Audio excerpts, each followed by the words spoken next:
So hello, hello. Oh my God, am I losing my voice? One second.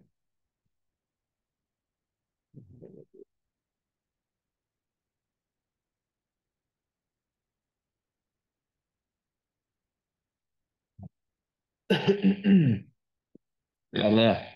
Okay. A little raspy. Anyways, welcome, welcome, welcome, my friend. My friend. If I can't talk. Oh, that's way better. Okay. Um, let's go to share mode. How about that? Go off in share mode. Share.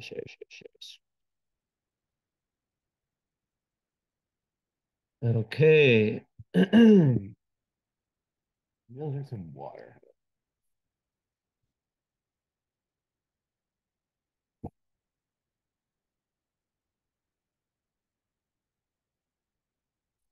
Okay. So here's your chart, and this is the reading. Sure. Um, okay, wow. So another Aries rising. I can't stop with the Aries energy tonight. Um, Aries rising. Okay, and Jupiter rising. Ooh, very nice. I feel like people with Jupiter rising are they're so lucky. Just in general, but also when you get looked at by other people and when people like your personality is just like infectious and so positive and optimistic and like it's just such a blessing. Um, so Sag Moon Club conjunct Mars, nice. In the ninth house, of course, and Capricorn Sun. Well, well, well. Are you not a perfect example for my latest video? Let's start with that. So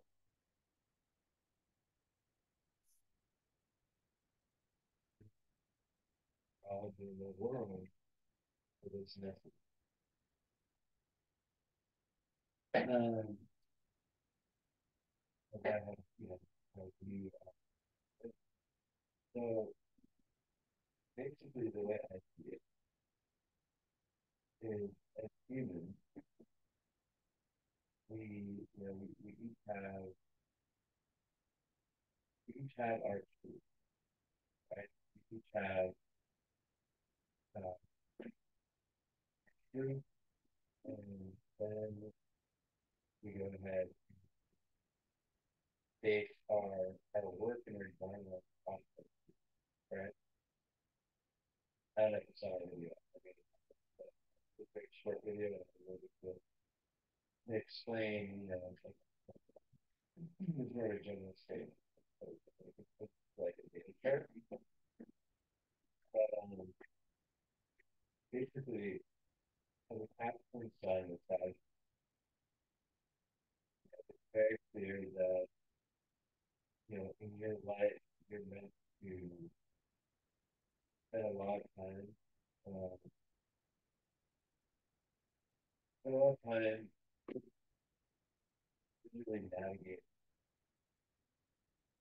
different philosophies and really just trying on different ways and just like always updating like your worldview and finding like questions, philosophical questions and finding meaning in your life, right? From different perspectives. That is so key. And as a Sag moon, you need that, right? That's why Sag moon goes through the traveling, as I always do. Traveling. It's not just getting on a plane. It's traveling physically or metaphorically. Um, so let's try to metaphorically. Try to metaphorically is for example this. You know, you just reading, you get to have a different perspective, a perspective, and my perspective on what I see. It is. And yeah, it's very very cool. Nico.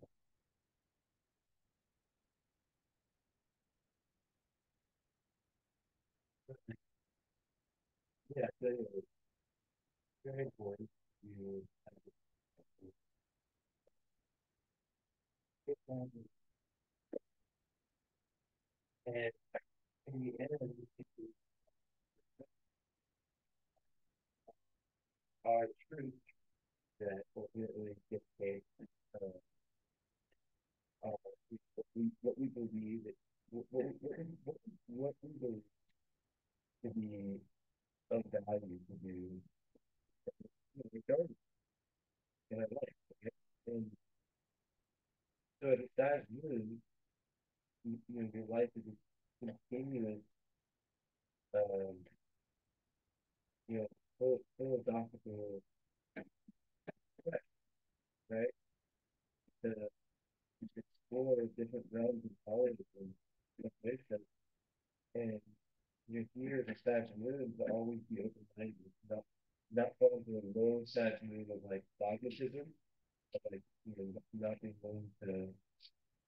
I feel like Sagittarius sometimes can be a little bit like too idealistic, like oh this is good, this is work out. I feel like when they don't, like when they close down, like when they start to close down and think that like oh what I know is satisfying, I feel like that.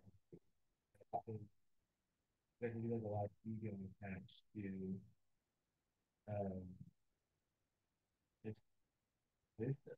It's just like where one where one feels one is and of their path, the truth. It's really you know like myself. I know some things, but I don't in any way think that I know it all. I think there's always people I can learn from, even people that you know like don't when you would think off the value. You can learn from people of what not, right? So with your moon inside of your sun Capricorn, everything I said in that 90-second video is made for you. It is really about how your evolving idea, perspective of what truth is. Um, you're meant to go through life and to really, really question, and to really, really, with that, I think it's more worth it. Like I said, I need to be happy, like we need to feel like we're growing. And I feel like it's almost more worth it for sad to do something. I mean, I feel like there is, I don't know, with sad like I feel like with work, like we can do a lot of things, but we want to really feel like what we're doing help us expand. And I think the reason that is why it is a mutable sign. So I feel like we do have a lot of, like I feel like like we can really, really keep doing that in lots of different ways, right? Like, I feel like there's so many different ways we can expand, right? But we want to be living, we want to be like, at least, in our life, we want to be learning about the world, we want to be learning, having different cultural and, you know, perspectives from different cultures at different times. It's just so important, you know, seeing how someone else from like a completely different like existence than us, right? How they see the world. That is what's so valuable. That so um so beyond that, right? Um, beyond, I think that energy, um, I would say Sag can get bored. They can get bored fast and good. So yeah, it's almost like a must for us to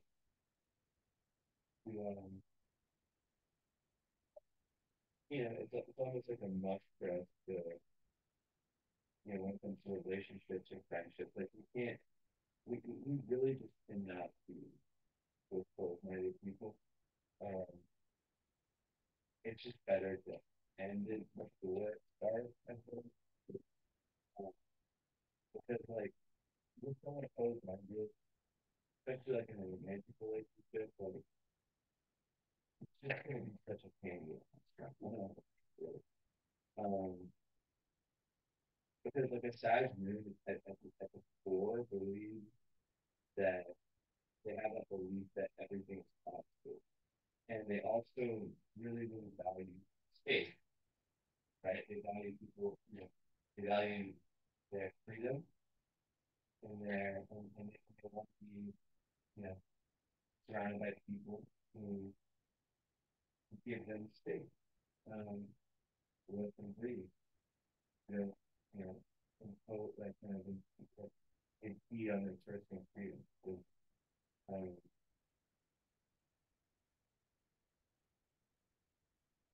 it's a sign of freedom. So, um,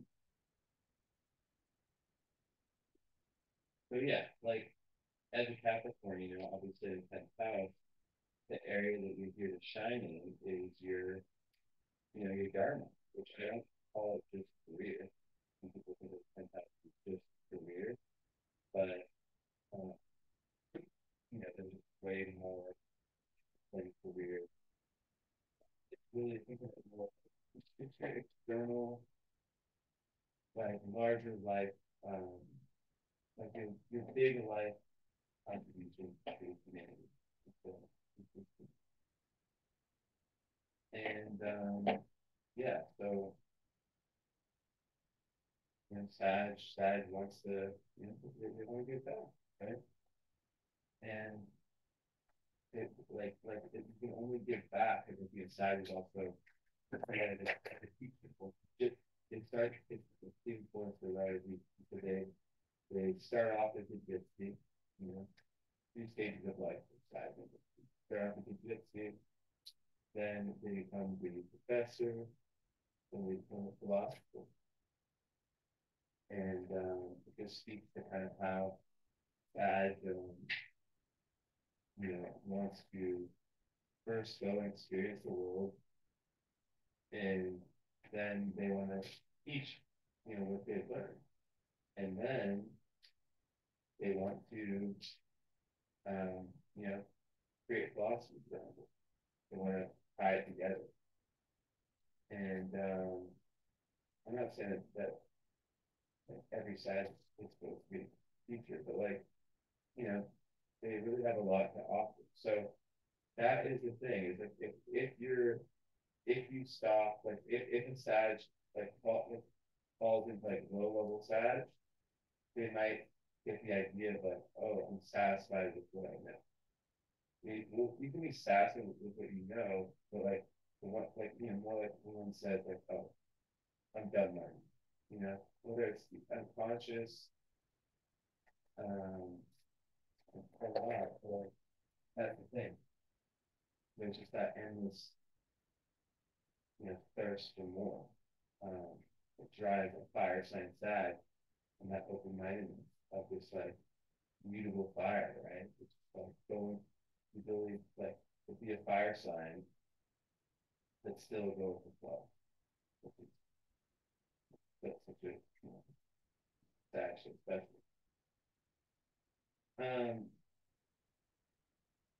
so obviously, yeah, there's a big international aspect of Sag. So yeah, it's really like and the fact that Mars is conjunct the Moon, it's gonna push one to kind of like have that masculine push towards everything related to Sag. Like they travel and all these status things. So and Mars conjunct Moon, I think also really, it really makes someone. I like it. because it makes someone emotionally assertive. Um, Meaning that the people that I see with Mars, with their moon, they're able to really, I guess that they're able to really understand, like, this is what drives me, what makes me happy, and then they can kind of just like go from there. It's this connection between their act, that action archetype within them, and uh,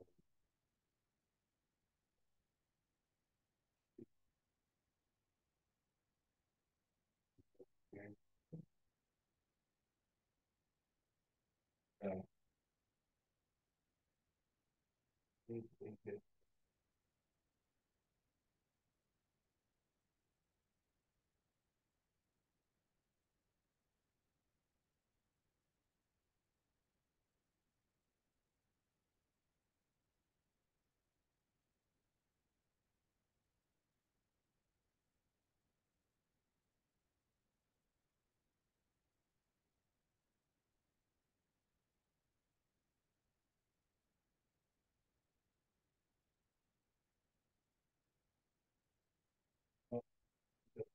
but yeah, so then it is an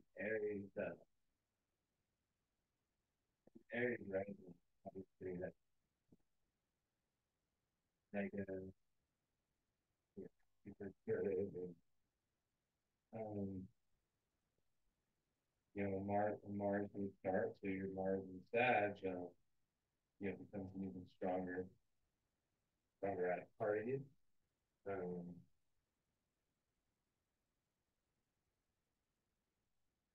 Aries rising, sometimes they can be a little bit headstrong, but they're here to they're here like it's like when you have a good amount of fire, and like one thing I tell people is like just regardless of anything, um, sometimes people with like good amount of fire, they don't notice. I mean, I don't think my guess, I would be so surprised if anything how you are, but sometimes they don't notice like when they're being overly fiery around people, and they can get in situations where you know their energy can just be too much. Um, so important to be mindful of that. But overall, um, I think the skies are just a gift to the world. The good side, it's a gift to the world. I mean, every sign is, but every sign I've highlighted as part of the big picture. But yeah, so Mars, yeah. So I mean, I think that I'd be surprised if like I feel like you're someone who just like has that real fiery assertiveness towards that. And I think, oh yeah, another thing with that combination, I feel like, yeah, so I definitely feel like you're assertive. I feel like you go after what you want. I feel like you're able to stand firm in your truth. Like I don't get the impression that you're someone who like free speech is most likely very, very important for you to me. And just the idea of like speaking your truth. And yeah, I would assume that would translate to your relationships.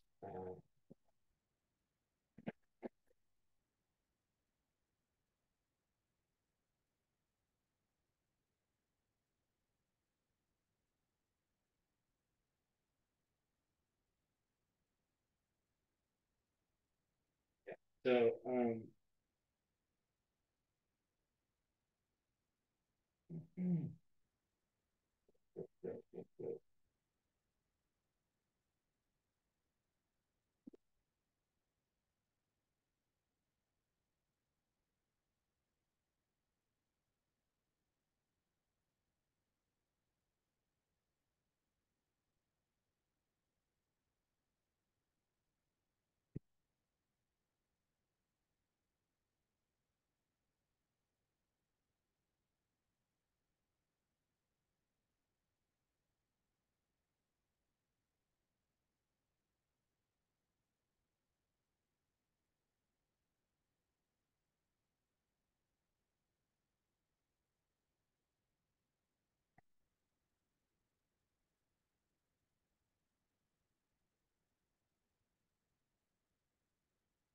They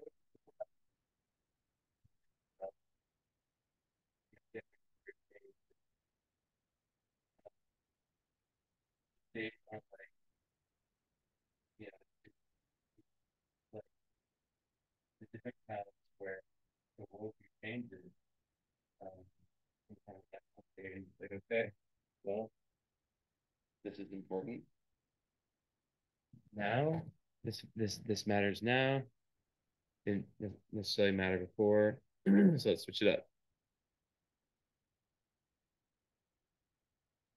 Um,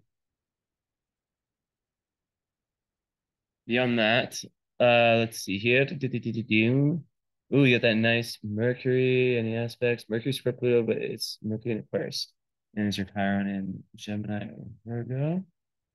It is in Gemini. Look at me, look at me, look at me. I know that? No.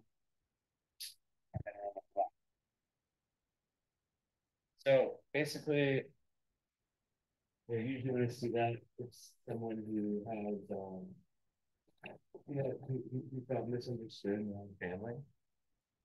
And oftentimes it's for being too smart. Being kind of ahead of their time. And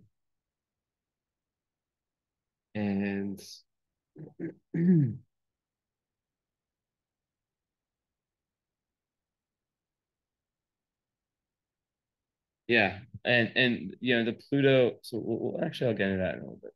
Yeah, the 0 degrees, Venus and Pisces at 12. Yeah. Okay, so very interesting. Of course, I'm like very big on the nodes. Like that's my thing. That is my thing. So your South Node is in Virgo in the sixth house, right? So the been there, done that is in Virgo, and your North Node's in Pisces in the 12th. So with your Venus and your Juno. So first of all, there's big time romantic implications there. Um, Big time romantic implications, and when I look at it, I think okay, um, there's a lot of meaning. There's a lot of meaning like when you go from Virgo to Pisces on that axis, it really is about going like past lives. Is there any square Saturn and square Uranus? Interesting. So there's so there's a past life, you know, potential for having been ostracized in different lifetimes, which led to other lifetimes where your individuality, your your like your process of individualization was sidelined. And in this lifetime, you're really meant to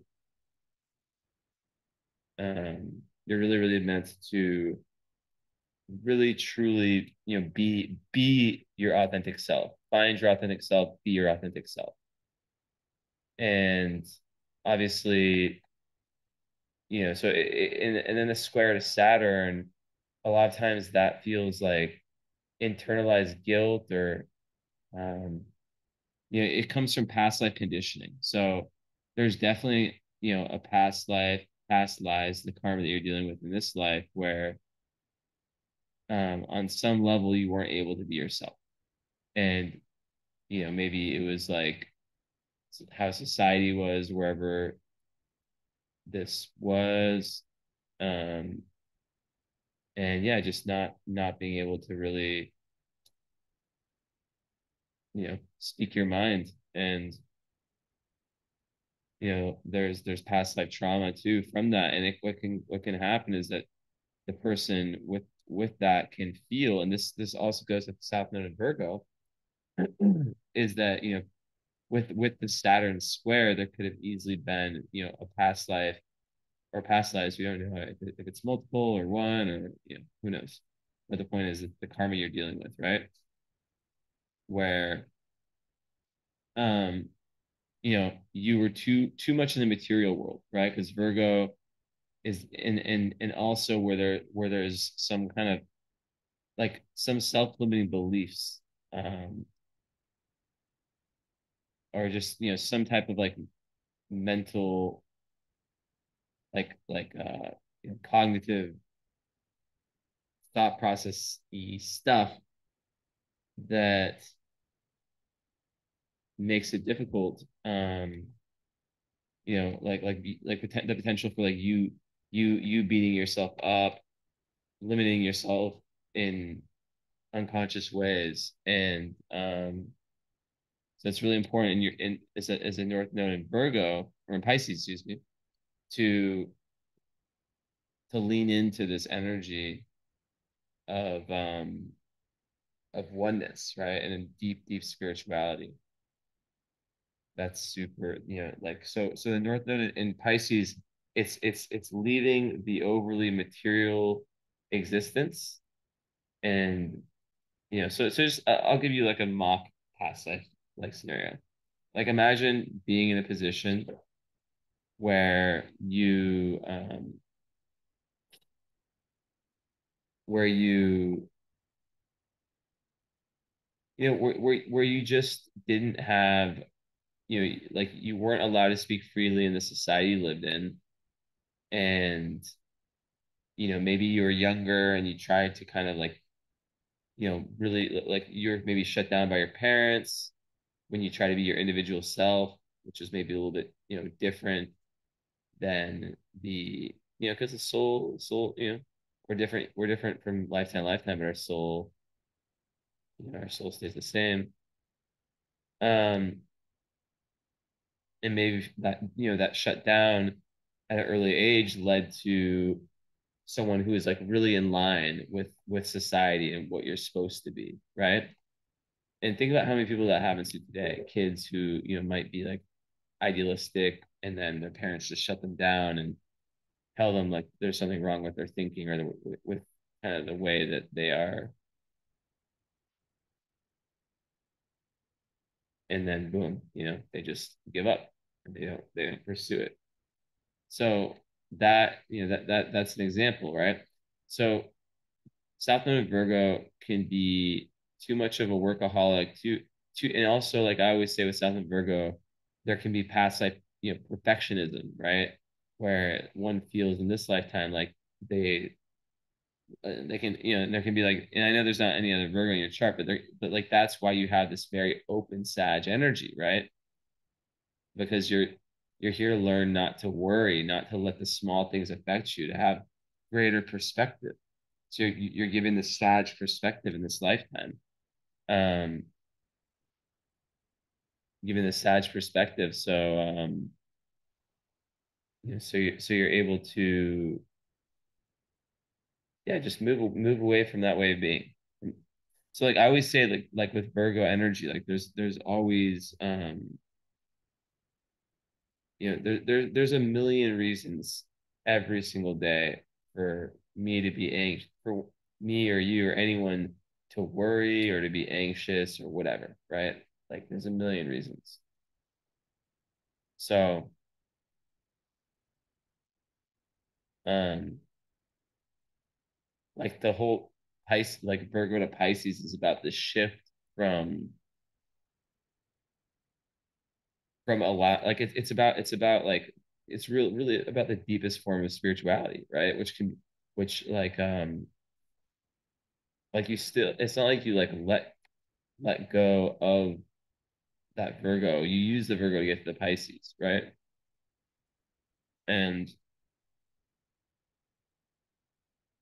you know that the way one can do that is they can, um for example, like Pisces, sometimes it's too idealistic, and it's not good enough with planning and with understanding the steps it takes. It can have all the dreams, and like Virgo needs to borrow from Pisces in the sense that it needs to borrow some of that like that that dreaminess, right? Of like that anything is possibleness.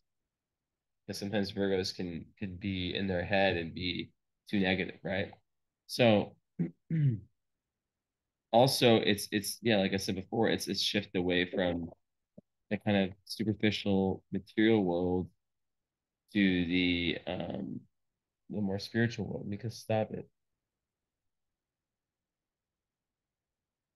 And yeah, so that's interesting stuff. The squares and the square with Chiron too. So that just shows how there's some pain that's some unresolved.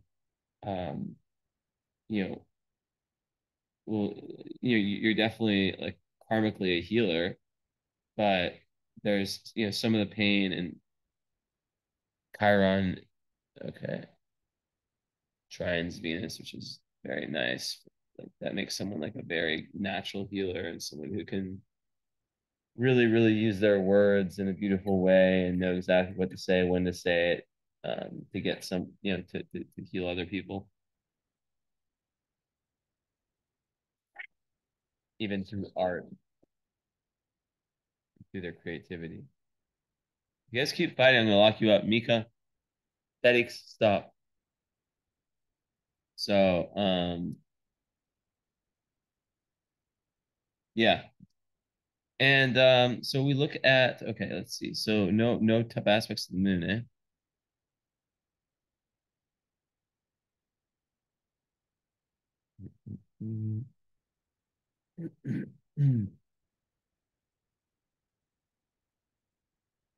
So yeah, let me just conjunct Mars. That's it. So what's interesting about your okay. So when we talk about Pisces Venus, right? Um, square Mars. So with love, it's interesting because one can be a little bit. So Pisces Venus obviously is so romantic and it's so two souls becoming one type energy, right? It's like kind of twin flame. It really wants to like the kind of deepest form of human connection. Now, where it can get tricky is the rose-colored glasses and the over idealism. Um, so there's a need for realism, and when it's in the 12th house, you can be sure sometimes 12th house Venus people like they need to they like love to kind of like let themselves fall into the unknown, and sometimes it can be a little bit like you know like non like they sometimes need to learn to be more present. Um, doesn't always come easy to them. So yeah, I think that but like Venus in the 12th, I always think like, there's just very, very karmic partners, right? Like very, very karmic, relationships. I always think of it like a need to balance certain karmic relationships, um bring harmony to them. And you know, the fact that it's 0 degrees is kind of makes it can make one I would say like very new, like also like with that like karmic, also a very new energy, which I feel like it's kind of like a trial and error type energy, um and super creative. Venus and Pisces, especially in the 12th house, the ability to really channel through the collective unconscious through your intuition, and um yeah, it's nice. It's nice for studying the esoteric and the occult, because it's really like a flashlight in the areas of life that are more hidden, that we don't know as much about,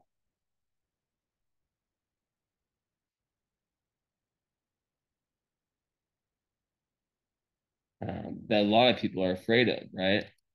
The Venus in the 12th can be very drawn to anything metaphysical, esoteric, anything, and they can really have great ideas about like understand the zeitgeist, like what's really happening. So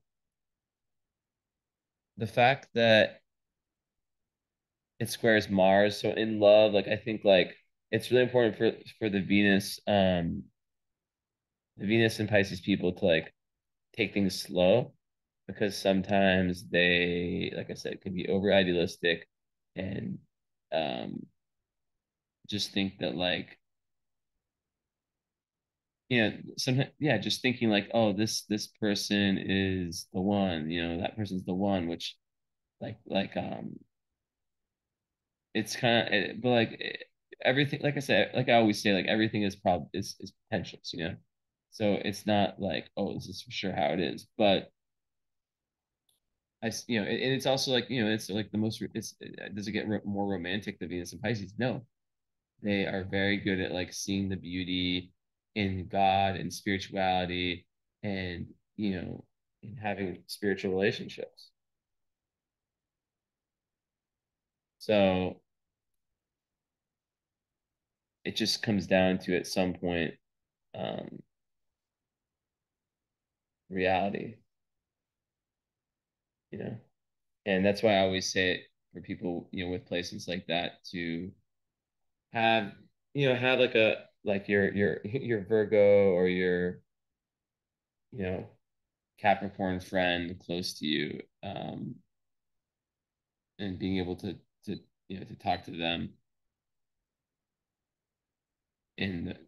during those situations, during any kind of love thing. But if you're married, like, your Juno's also there. So I think that just the importance of emotional depth and probably like, being able to like enjoy similar music and arts and um, stuff of that nature is most likely quite important,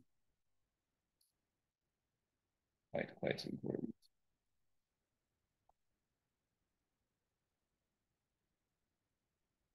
So,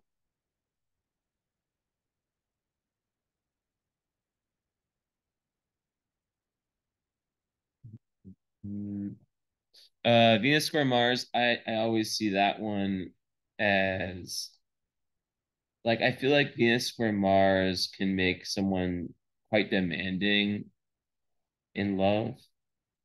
Um, I feel like sometimes it's a little bit contentious and tough. Like they can have like very, very high standards. And that's another thing about Venus and Pisces is that like they can have that over idealism in their love life. Um, when it comes to like the perfect partner, which obviously doesn't exist. Um, so yeah, I mean it's just the potential to be disillusioned, right? When and not seeing red flags early on. Of course, everything gets easier with age, and I think Venus and Pisces is like one of those placements that just can it can be some people, it's exalted Venus placement, right? Like Venus works best in Taurus, Libra, and in Pisces, and some would argue Pisces is the best. But it's just like Venus and Pisces people, like they're just lovers. They're just lovers. They have this real sensitivity um, to which they can love other people with, and it's really a nice place. Mika has it, and I think because you have your Venus and your Juno both in Pisces, that could be an energy that you might be, that might be good for you romantically. I would never like tell someone like date this sign, but Pisces, you know, Venus and Juno in that sign. I mean, it's not it's not bad, not bad, not bad, not bad. Make that say that, and then yeah. So I think that you're like just having Mercury, right, in Aquarius, it's the outside the box thinker, it's the genius, it's the person that is willing to be different. It's willing to stand out. Um, so ahead of their time, and they when it squares Pluto, that's a difficult aspect because Mercury is communication, it's the mind, and Pluto is the darkness, and it can kind of bring dark energy to the mind, I guess you could say, like, and it's just, but also like it can make people like quite argumentative, um, and quite like passionate to defend their viewpoints, but it can like sometimes turn a little ugly, lead to some pretty intense discussions. um, but I think also it can just kind of like there's just like a need to purify spiritually because it can just make people kind of I don't want to say see the ugly in the world, but like I don't know if that's really what I'm trying to say. But like they're here to also go through that death rebirth transformation in respect to their to their ideas. Nico, what do you stop?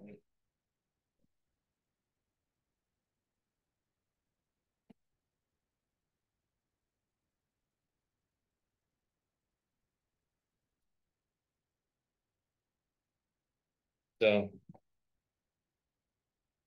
yeah,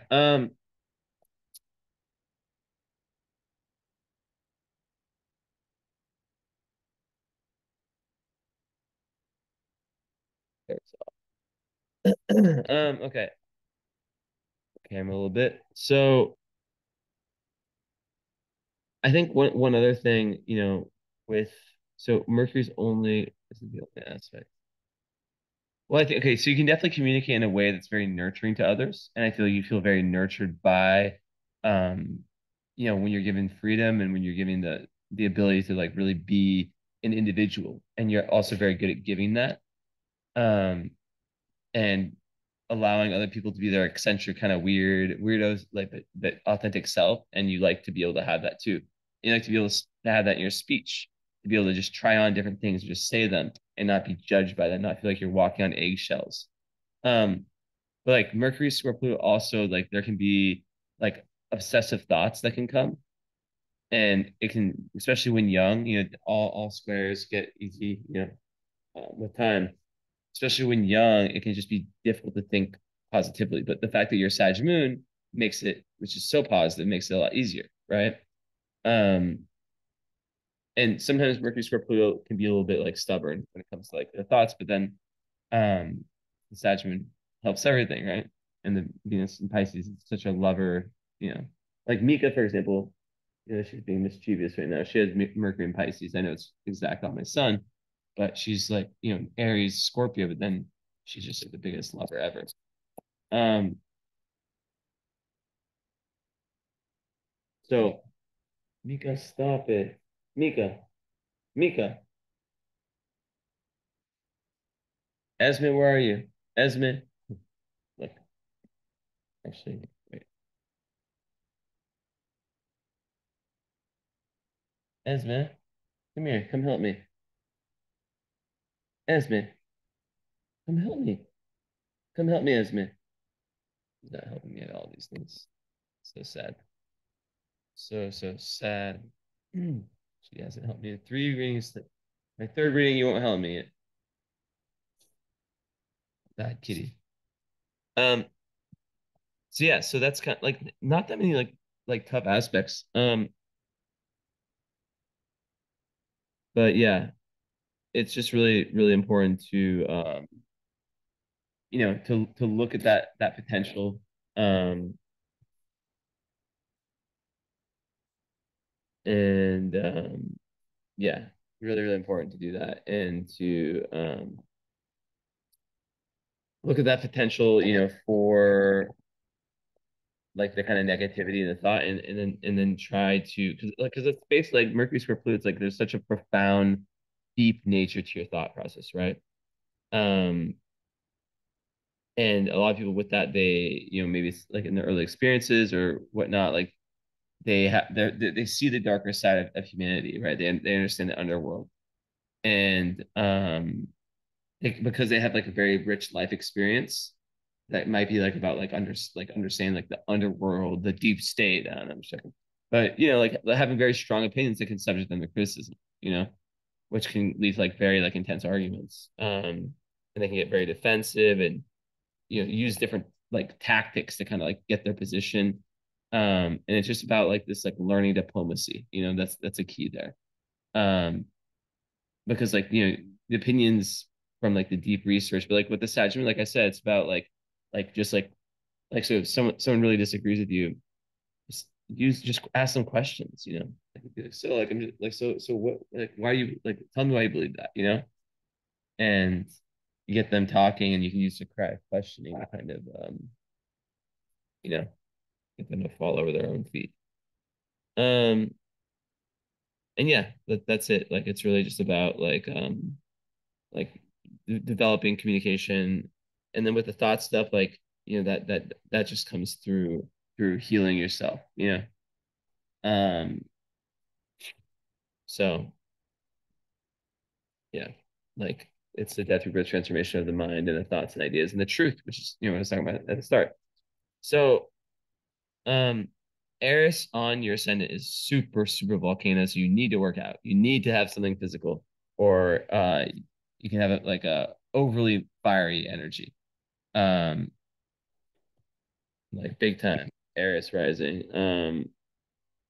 I just had, this is like my, I think everyone I've been rating for tonight has had back to back like Aries stelliums, and then you have your rising with Eris. But yeah, no one's bored when you're around. It makes you a catalyst, like great leader, um, very entertaining kind of person, and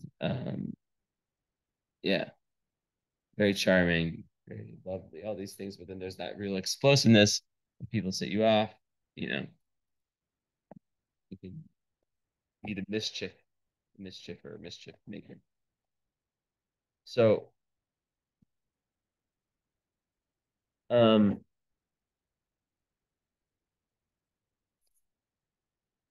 I think also with Venus, so back to Venus square Mars, there's a certain impatience with loved ones sometimes. Um, yeah, and that's the only aspect of Mars. Um, and yeah, I talked about the impatience with it can be like impatience with loved ones, but also with your, it can start with yourself, right? So really learn, like learning grounding is so important. Mika, stop.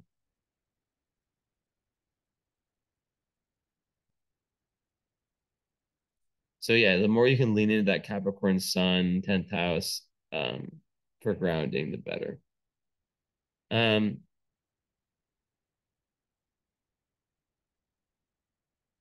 so yeah, like with pain, right? So everything I told you about your Mercury, right? The fact that it's in Aquarius and square Pluto, this also you have Sun square Jupiter, right?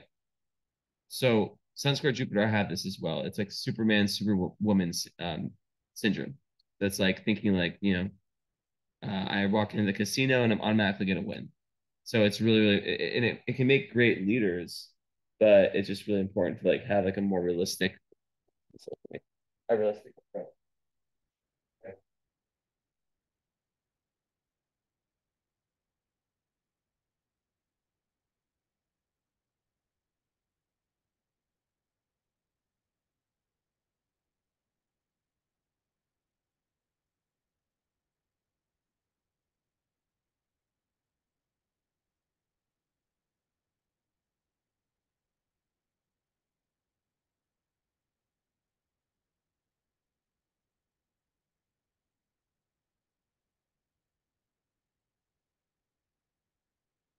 our son. And you know, it can really like screw you over. Like when I was young, I lost a bunch of money. I was so stupid. That I was young and dumb, and I don't know if you read my book, but I had some problems.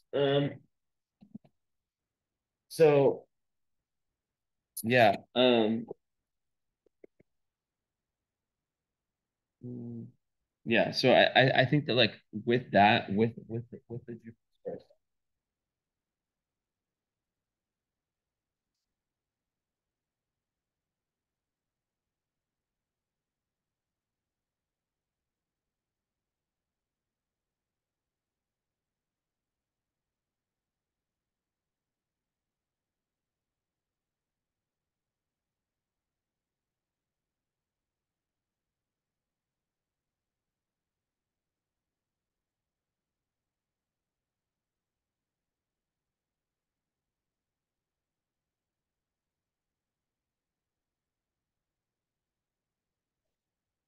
they feels like they didn't get that didn't get like the respect or like didn't get their intelligence fully validated, right? It's like just feeling like you weren't your intelligence wasn't respected enough. So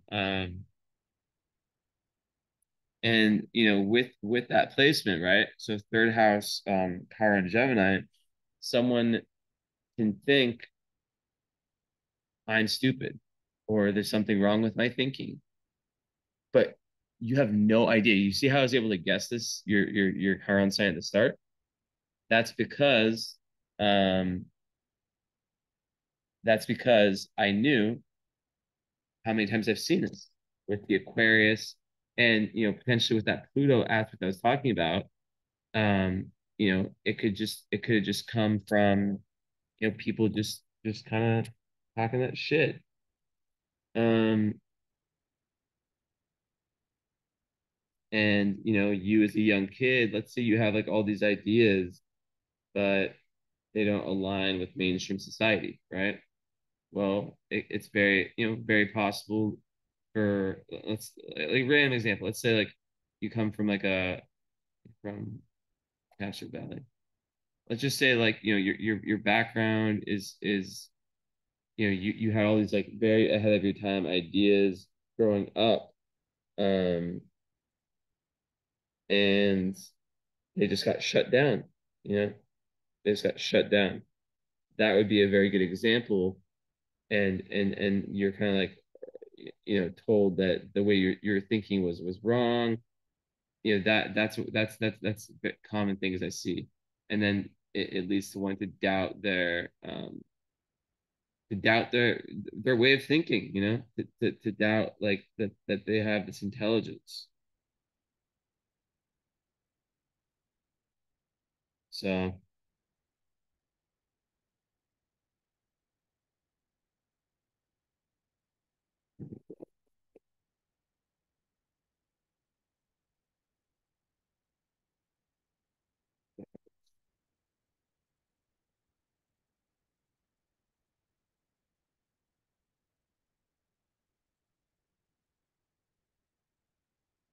okay, fine.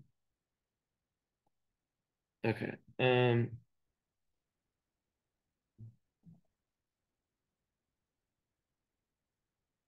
So yeah. Also there could be potentially because it's in the third house, it could be related to siblings in some way. And but that's not like a for sure thing at all. Um, yeah. So then after that, having Jupiter in the rising, yeah. I mean, it's six. It's what? I mean, 7 degrees, 6.5 degrees in the rising. Um, that just gives like I told you before, like such a like optimistic, expansive personality, and people love people like that, and people love Sag moons, right? Makes you this this seeker of knowledge, and people see that in you. Um, So if you, I'd be pretty surprised if traveling wasn't something that like, because not everyone can do the traveling, but I'd be surprised if you weren't a traveler. Um, but like also you do have Saturn in the ninth house, which I'll get into in a little bit because it's super interesting placement.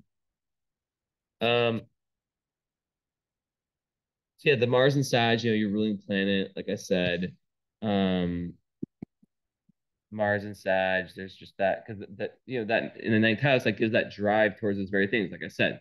So it gives that like that masculine kind of energy towards going and traveling, towards going and and learning, towards all these different things. Um,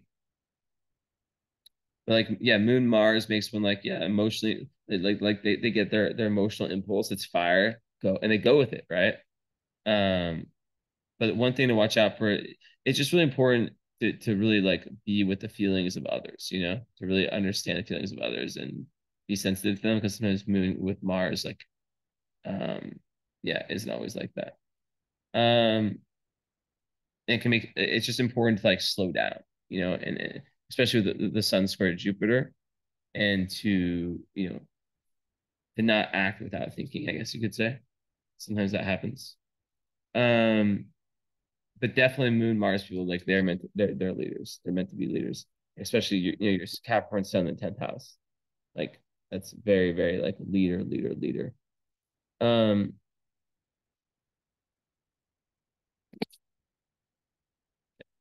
okay, so yeah, the Mars the only aspect it made was the square to Venus. That can also just cause kind of like a like a I was talking about the sun and the moon as a feminine and masculine. um, because also also like your ascendant and your sun are at odds. But I mean, I for some reason they're not squaring each other like by a degree, and for some reason I don't know, I always liked Aries and Capricorn, but like I guess like the square would relate to one part of you being being very very like the external part being very very fiery, and then that Capricorn sun being more controlled. Um, so yeah, that's one aspect. Um, hmm. but but yeah, you have your moon trines your ascendant, which is so amazing to have that because like the ascendant, it's fire, it's Aries, so people see you as that, and then your internal moon, like what people don't see until they really get to know you, is Sag. So it can be really really difficult if, for example, you have um, you know, a a Sag moon, but then your ascendant, or let's just say like let's say your ascendant is Leo and your moon's Scorpio. You know how hard that'd be? People would see you as this like fun, loving Leo, but then you have this like really intense, deep Scorpio moon. So that to me is more difficult. Um, but yeah, I think that yeah, so having the elemental trine there is nice. Um, definitely.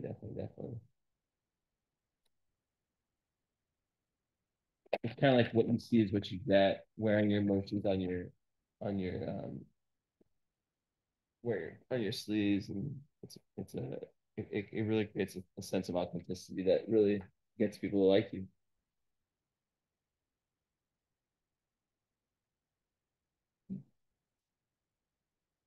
Um, mm, mm, mm.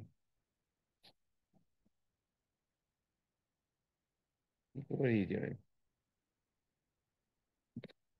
Mika? Mika, Mika, Mika. That's how you've been looking at past weekends, staring at me like that. Next year, the new fan, weirdo kitty. Um, Yeah, definitely deep gifts with like the esoteric, the occult, and another thing with the love is like enjoying getting just lost in love. Um,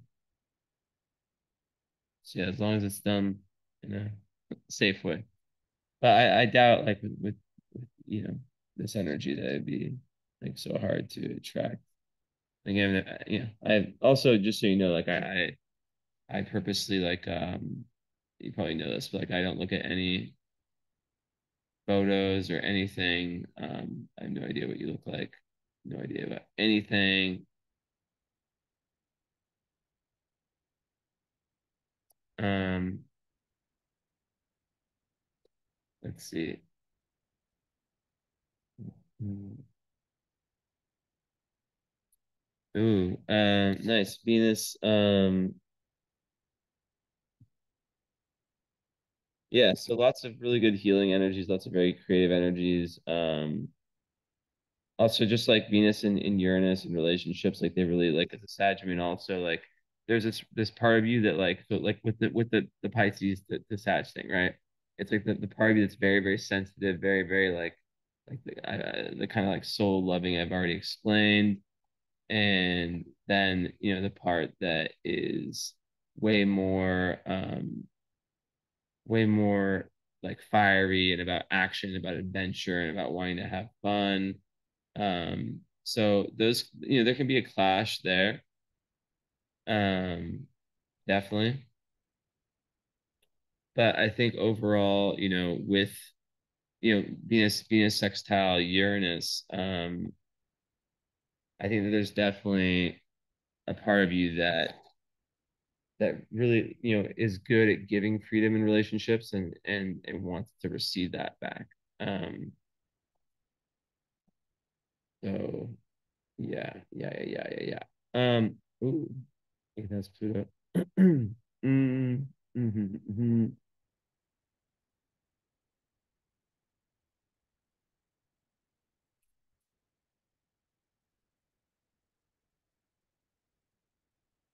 Also, like you're someone who definitely is like, I meant like someone who's meant to teach based off the own wisdom of your experiences, like I said earlier, right?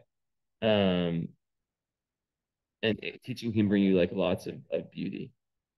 And also, you know, Jupiter's trine Saturn's a nice one because it gives like a good blend of like self-control, responsibility, and that enthusiasm and expansion. Um, so it's a good blend of the two, right? Um, Really good aspect to have.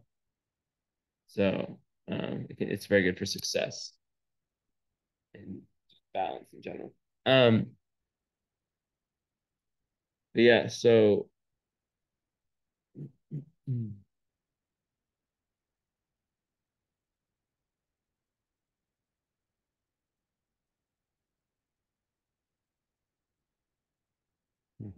Okay, so Saturn.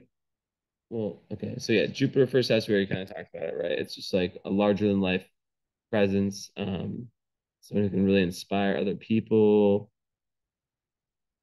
and it's that like leader, like teacher kind of energy, and then Jupiter in Aries, it makes everything about Aries bigger, right? So like freedom loving, independent, pioneer, someone who seeks truth and just goes after what they what they believe to be true and what they like. They see you see something that you it's just like it's just a really, really like great for like being a leader. Lots of fortune around leadership. Um, so yeah, Saturn the ninth is interesting. A lot of astrologers actually have this, because I think that a lot of astrologers find astrology after the Saturn return, right? So we're talking like 30, 31, probably by the time it ends for a lot of people, or during the Saturn return. And ninth house Saturn, what it can do, because you have Uranus there too. So it's super interesting, right? So ninth house is your truth, right? So you have your moon there, so you have an emotional need to find truth, um, and to expand yourself emotionally. But with Uranus there, there's an energy where you'll have like very like you'll reject any kind of like philosophy that's just like thrown at you. So if you grew up like in a religious family, high chance that you kind of rejected that. But then at the same time, there is Saturn there, which can kind of like when it comes to traveling, when it comes to learning, all that, even for a Sag moon, it can kind of push back that process until the Saturn return. But then after that, they're given this very, very strong, um, or like this real organized ability when it comes to like really organizing themselves and having a very serious examination of truth, of finding that truth. You know, the big three questions like who are we, where are we from, where are we going, right? So having the Uranus there usually also gives like very like original and unconventional philosophies and yeah, that kind of rebellion against like anything orthodox. And there can be like sudden bursts of travel. It's fun, you know, sudden bursts of travel and adventure, very adventurous. That's the Sag Moon. It's like under stress, they want to go on a trip. Um, Sag Moons, they feel comfortable when they're living life on the edge, you know, when they're like waking up and they're just like when life feels exciting, you know. That's the thing with Sag Moon.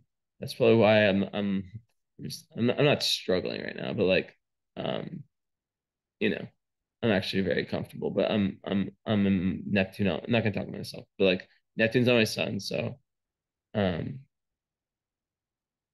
you know, I'm way more of a homebody than I've ever been, which is probably good for me. But I think for the Sag Moon in me, it's like, oh, I want to go here, I want to go there, but then I'm like, it's not realistic right now. My energy is way too depleted. But yeah, anyways, so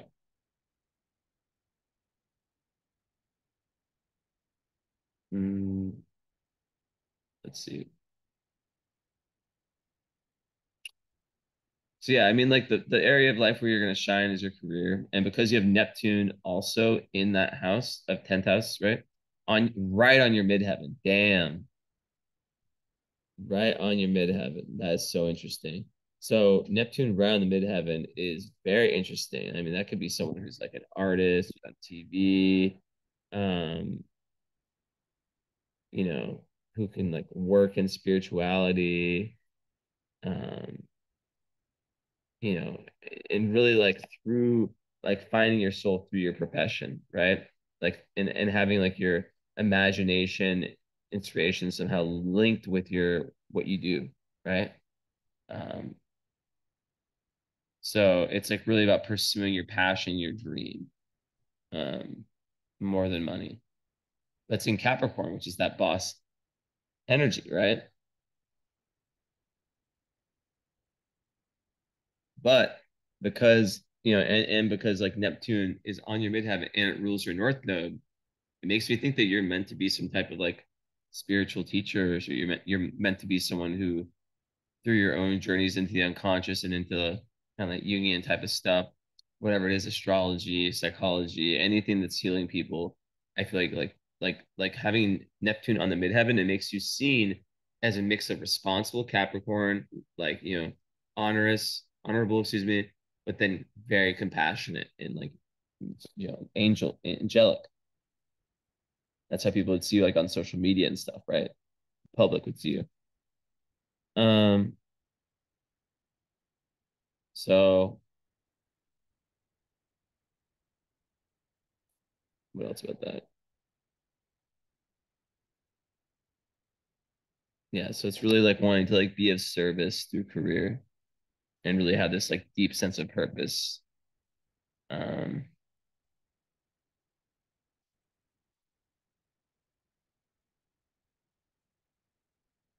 yeah.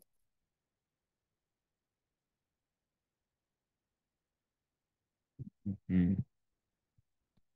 Um, let me see one thing.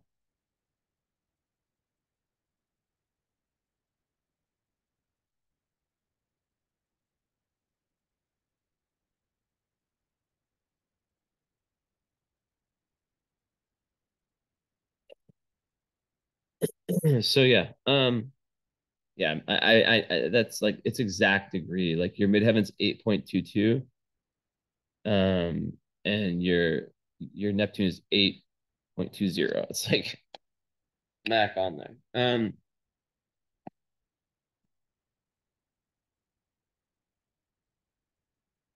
and then your Neptune's unaspected too. So actually,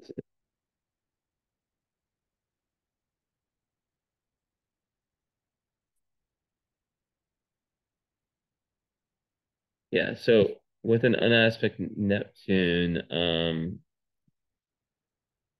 it just can like express itself as like heightened aesthetic sensitivity, I guess you could say.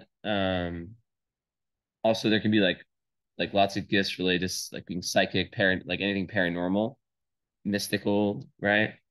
Um, but also, like on the flip side, there's the element of Neptune that's linked to like addiction, and substances. So it's like an aspected planet means there's no checks and balances from other planets, so it can kind of just flow. And yeah, it's yeah. So I just think you have to watch out for like I mean, it can be great in that one sense because like on the midheaven, the spirituality can just woof, and all the mystical and like amazing gifts and all that and compassion. But on the other side, it's like it can be, there can be doubt, confusion, that fog that um But yeah, the fact that your sun is in that same house, that like I believe that like a 10th house sun, whatever house your sun's in, that's where you're meant to shine. And 10th house is a house of Dharma, house of career. So it goes every that speech I gave at the start about the ninth and 10th about Sag and Capricorn, like that is literally the core essence of your chart. So imagine like if you stopped updating your worldview, like how bad that would be, right? Because then you would just get stuck. And that's why if you are someone who like you just like trusting God in your career, because Neptune on your midheaven, like of course you have to work hard and man and have good energy towards things, but like I think that you're definitely gifted. And I would say you can watch every reading. I don't use the word gifted, like these are like Neptune on the midheaven, like that's so amazing, it's like people just there's just that trust, um people would have for you. So let's go around.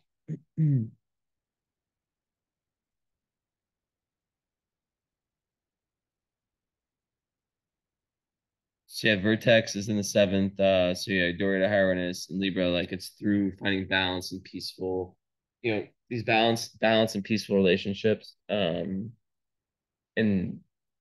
like very beautiful relationships, kind of like Pisces, where there's, still good, where your boundaries aren't infringed on, because like the Sun in Libra can, you have to watch out for boundaries with the Pisces Libra thing. Um, these can really, really help you a lot, and there can be lots of lessons learned through love, positive way. And yeah, once again, like you're moving away from past life, restricting yourself and not individualizing. So it's very, very important to understand that you should be moving towards that in this life. Um,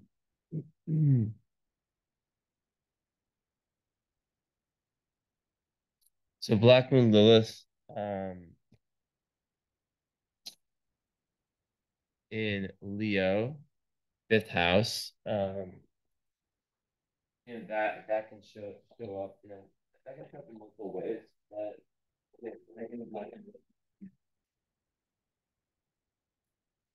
what's the downside of Leo?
So yeah, besides that, you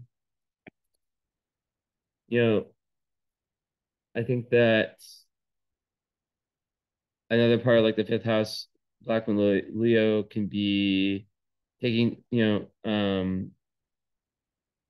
like not like kind of being, yeah, like I guess not taking enough responsibility and like and also maybe like blaming other like pushing blame on other people. Um so and once again, like Black Lilith is not a planet. It's not something in you. It's just we all have one, and it's just us at our lowest, us at our lowest vibration. Um, Sometimes people um, Black Moon Lilith and Leo are feeling like they're giving, giving, giving, giving. Um, but it is not like that. Like they feel like they're always giving and never receiving, but sometimes it is you know, they're inaccurate with that. Um, okay.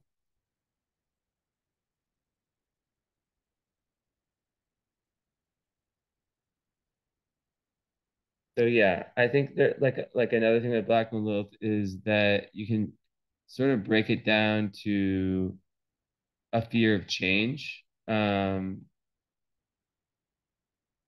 fear of fear of change and um the sense that like the ego, right? Like for Leo, the ego is who they become, who like low Leo, right? It's just like um not wanting to like because it's fixed fire, the position that Leo energy Leo I guess achieves is so important. And so when whether it's a position or anything external becomes so linked to self-esteem, right? And like also maybe being like a little bit bossy, show offy, as I said before, and yeah. But the fear of change can be like more linked to like maybe it's more fear of like allowing the ego allowing the ego to drop. But I mean, I would see like in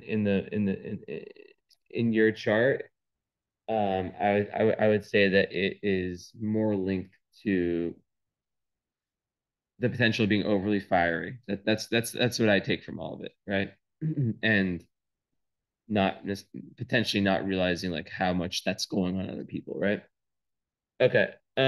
So Pluto's in the eighth. That's in a very interesting placement. Pluto. This is the ultimate battle of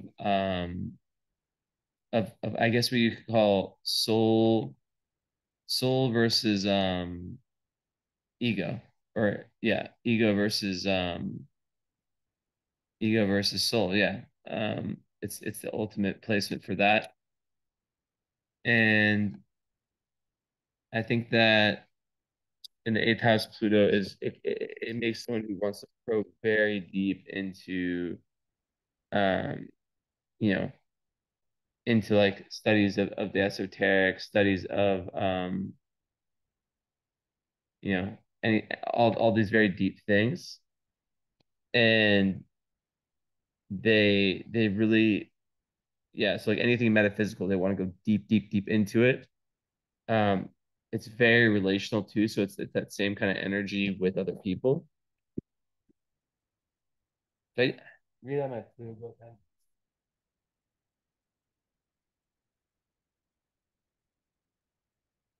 This is like vintage Jesse astrology, handwritten book.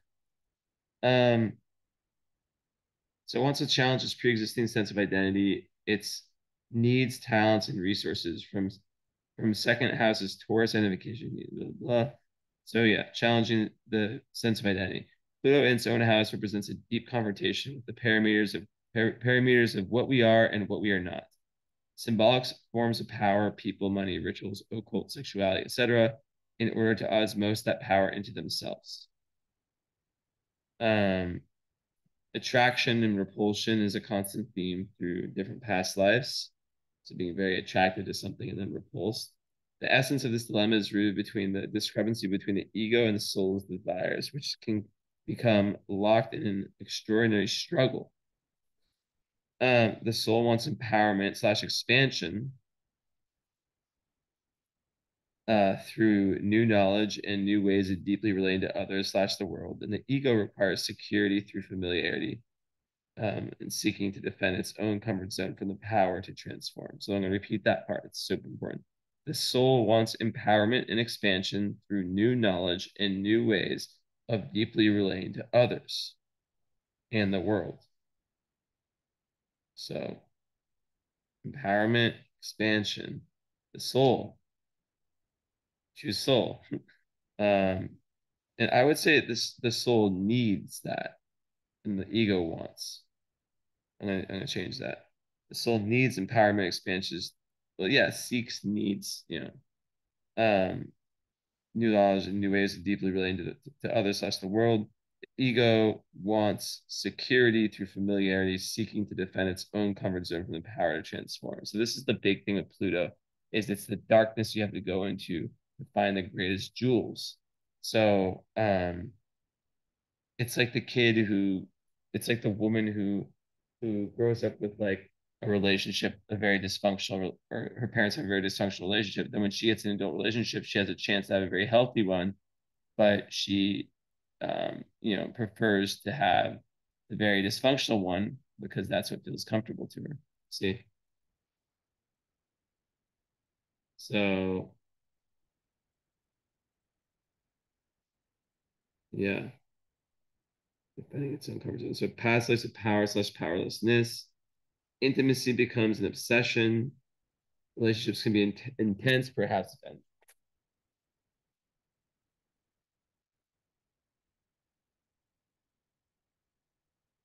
All right, so moving forward,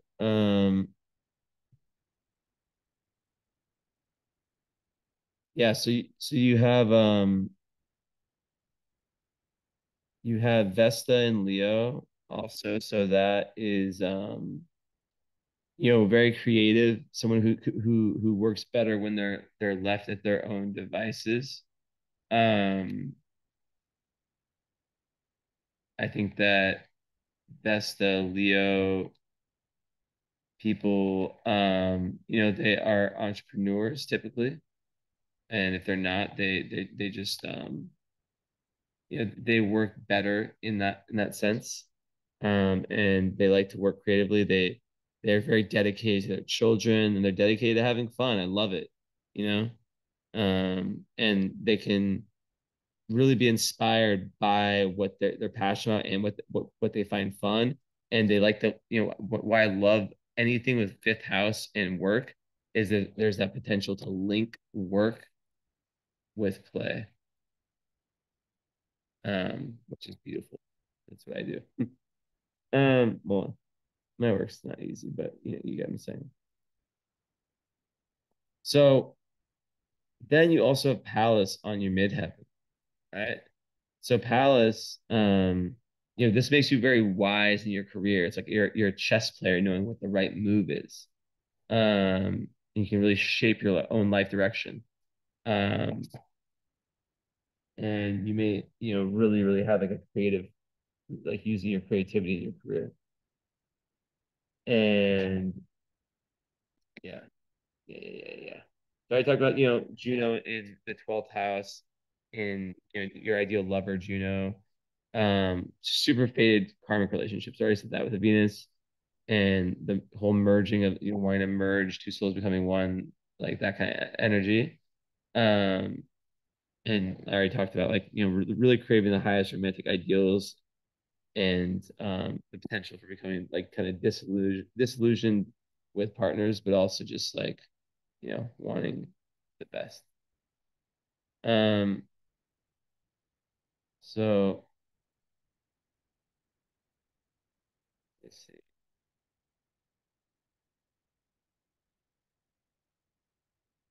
Where did it go? It disappeared. Hmm. Oh, and yeah, and Sirius in Aquarius. So Sirius is like a second moon, but less important, obviously. So in Aquarius, you just care a lot about, you feel nurtured when you're given freedom to express your individual self. And it's just very important for you to have that. And you're very good at accepting others for who they are and their own individuality. And yeah, yeah. So it goes both ways in relationships too.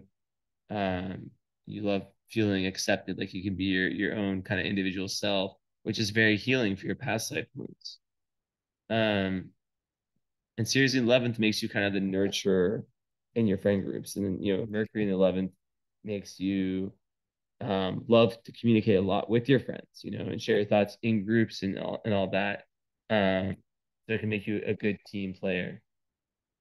And then you have part of fortune also there, so that just makes you like really want, for you, your flow state, your joy comes when you uplift humanity through your work, right? Or when you're like able to like really work for a cause. It doesn't have to be just your work, but just like working for a cause, working with a team, through your friends, through your larger than life, like not larger than life, through your large, like big time life goals that maybe you're not even aware of those yet, because that's 11th house energy, right? And then part of fortune Aquarius, it's like, you know, that freedom of and being an individual, like we're talking about, you're trying to get past this past life and like skip step of like being pushed away from being that individual. So that's a real flow state for you when you're able to really step into your eccentric, like individual, authentic self, right? That is the best for you. That is the best to get. Um, the best, best, best, best, best. So also it's interesting that Juno is conjunct the North Node. I don't see that very often. I'll tell you why. Because Juno is obviously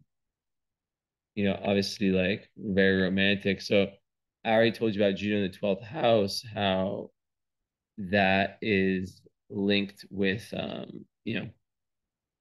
real karmic love. But I find it interesting that I don't know. It's just interesting to me that it's with your North Node too, because it makes me think that you might be destined for some type of relationship where that really, really pushes you um, to like the highest level. Like maybe it's with someone very, very spiritual themselves. Who knows? So lots of potentials there. Let's see here. So, so yeah, not too many hard aspects in your chart, very few. And let's pull up the asteroid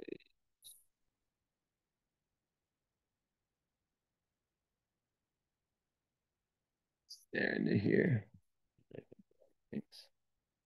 Yeah, you already said you have Aries. Oh, I have two of these in a row. So you have a really, really good wealth asteroid called Alpharats. Um, it's just really good for money and just like very kind of like and just for the personality. It's just a really nice star. It's ruled by Jupiter and Venus. Yeah, so there's like super expansive types of stars that have that rising. It's beautiful. Um, and good for that ka-ching ka-ching. So, so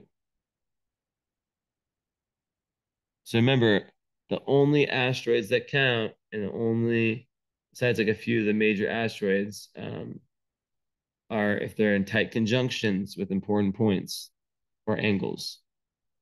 And for fixed stars, it's just conjunctions. So Cassandra on Descendant. So I just was talking about that one. It's really much. It's really about unfortunate. So yeah, it's really about you know, um, it's very mystical, right? But it's also is probably making you good looking, or attractive. It's on the descendant, so it could also, it could mean more that because it's an asteroid. Yeah, so it could mean more that you're attracting a very attractive, although Cassandra I feel like is quite feminine. But yeah, it's very linked um to mysticism and going beneath the surface and kind of esoteric types of things. So if ooh, see, okay, I'm not being weird.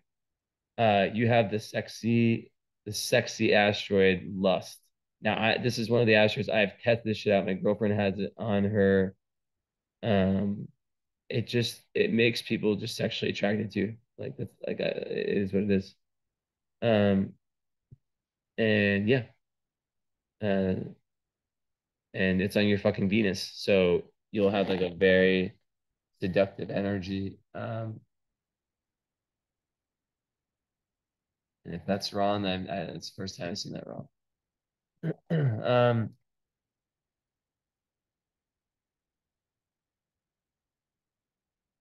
Eros on your midheaven, so that's also like, you know, like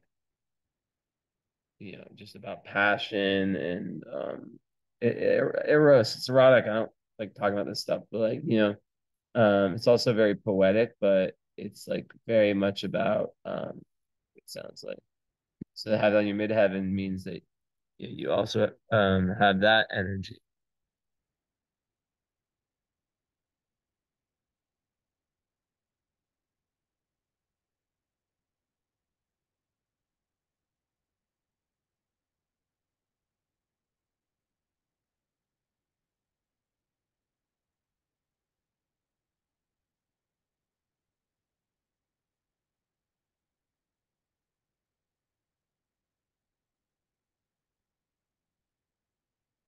Mm, okay, so your moon is like 5:30.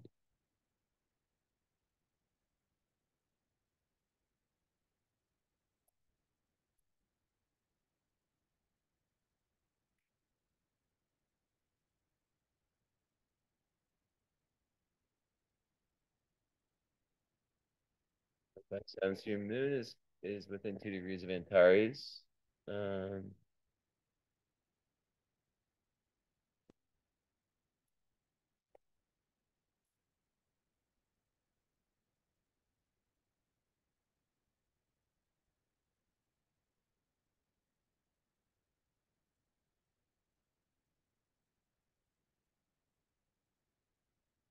Saturn's in Sagittarius, so that's like a which asteroid that's activated, but Saturn, like I don't know.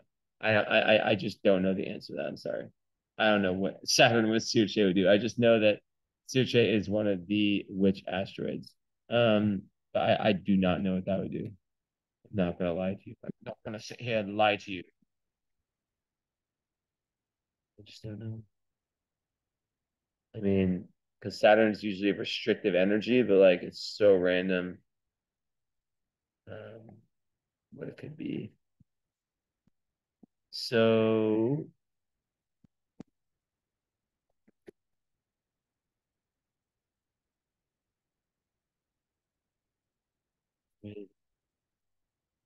you have like on like three of like the aspects that or asteroids that are like about like kind of like beauty and good looks. So and Antares is one of the royal stars. Let's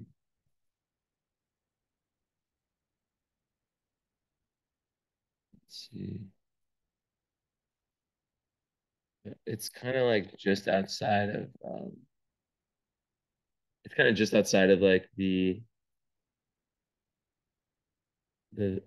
I mean it's just I mean not just I'd say just within the orb, but on the moon, it's not. I mean, it does definitely make one like popular and very interested in philosophy, metaphysics. Um, can give it's very good for business and influential friends. Can bring wealth. Um, it can make people like kind of like hard headed, but with the moon, um, it's um more good. It's better. It's more good. It's successful. Good for success. Especially it's very good for like the business success. All right, let's see one more thing, and then we'll call it quits. Long reading. How long have I been going? Uh, Everything tonight has been like exactly very close to this. Let's see here. I should see this first.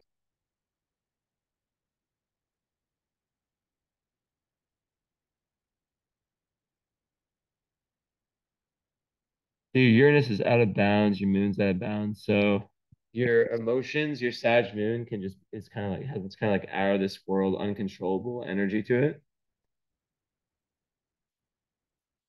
And your Uranus too. Your Uranus is amazing. So just the ability to be, really your own person and really like have this like your ninth house is crazy. I mean, you should write a book or something or like really teach and really just like it's just so amazing how much potential is there, right? So let's see here.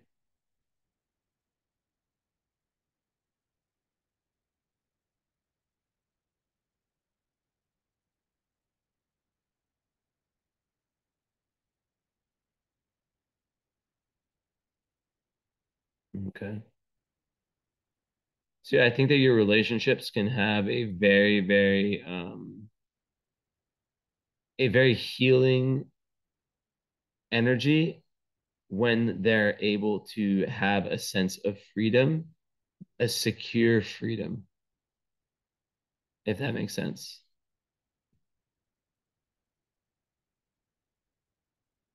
And then also, I think that the same goes for you.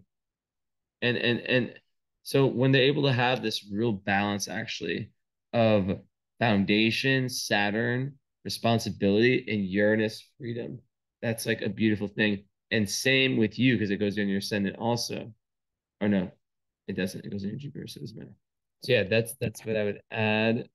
Um, okay, so I'm gonna end with the what I tell everyone. So you have the reading with the follow-up, correct? Check. Yes. So what nearly everyone does, although these days it's been less people, but still a large majority, is that they get this reading with the follow-up like you've done, and then they add the current astrology, which is a reading, this you get done once in your life. It never changes. You can get done by different astrologers if you want to. It's always interesting to hear different perspectives, but there's a lot of shitty astrologers out there. Um, but there's also the astrology that's affecting you all the time. So in that reading, the first hour is the follow up, and it's not a long wait. It's in the next few weeks.